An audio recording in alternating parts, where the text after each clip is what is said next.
You know, I had a very tough time with this topic and I wanted to push it back as long as I could because I feel like I've been playing this game for far too long that I am actually not getting better at it. I thought, you know, when you play something for so long, you're become an expert, but this is one of those games that you always fall flat on your face. The cycle keeps repeating itself. Like I have an idea, I have very good momentum, and after everything is done, I try and come up with another idea.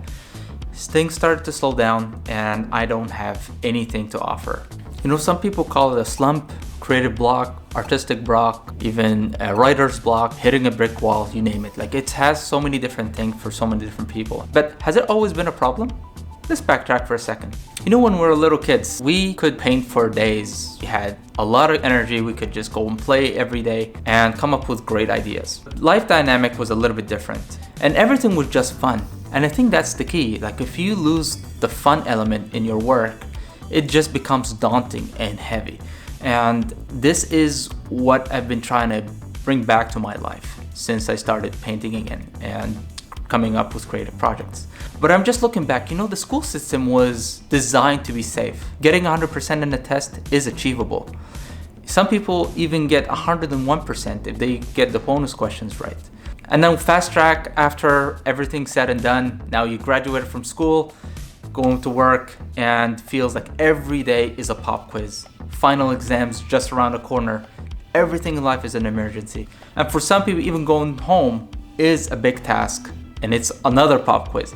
So when you're trying to create with all of these interfering in your life, you're kind of surviving, and you cannot create when you're in the survival mode. Being a creative on itself is already a lot of pressure because you're putting a lot of stress on yourself and a lot of deadlines, and that is not gonna help you. So I have like 4 rules that I run by that are helping me to try and get over that and trying to minimize the artistic block because I know it's there and I know it's all in my head. So here are the 4 rules. Rule number 1 is acknowledge that stress is there no matter what. So knowing that I already acknowledge that it's there, and I don't have to worry that it's coming because I know it's here. So it kind of relieves a lot of pressure from my head that I just know that, hey, it's right around the corner. Well, what am I gonna do about it? Just try and work through it and hope for the best. Rule number 2 is I need to create a safe space. That safe space could be a lot of different things for a lot of people. It could be a studio, or it could be your desk, or it could be just you in your room, just close the door and work. Whatever it is, just create that safe space and safe zone for yourself to be able to create without any judgment. Rule number 3 is just take it easy and don't be too hard on yourself. You don't need an additional pressure or stress coming from yourself into your own work because pressure is everywhere and stress is just gonna happen, right? It depends on your personality. Some people deal with stress better than others, but just knowing myself, I sometimes crumble under pressure and sometimes thrive. It just depends on the environment. If I am in a thriving environment and I know that I can produce and I can lead, then it's good. But if I am in an unfamiliar situation and trying to create or trying to lead, it causes me to kind of crumble and go back to my shell. So by enabling my environment to be safe, I kind of already one step ahead of what I was like a couple hours ago, where I was still kind of in that survival mode. And now that I know that everything is under control, I can thrive. So this is kind of like a brain kind of hack that I do to myself to try and thrive and create more work. And rule number 4 is to don't compare yourself to other people. And just looking at how the world is and how everything is, and creatives.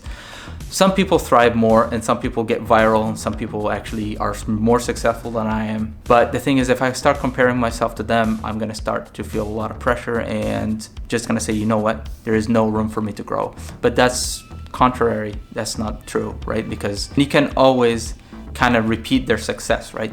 But it just depends on the mindset itself. And if you compare yourself to a lot of people, it's added more pressure. So it's just better to celebrate their successes and move on.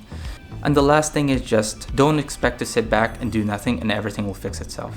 You know, the block is kind of like a debt. You need to pay off that debt. By paying off the debt, you need to work and get money. So same thing goes with creative blocks.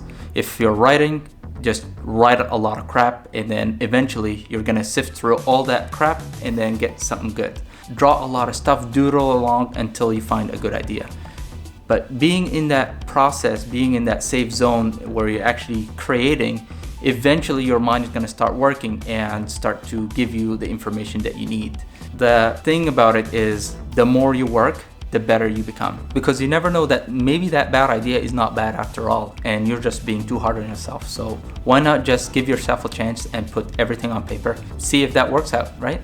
The reassuring thing is that we all go through that creative block, no matter what. Like some people experience it as burnout, some people experience it as just something else. They've been stuck in that same zone and they just need to elevate their work into the next level.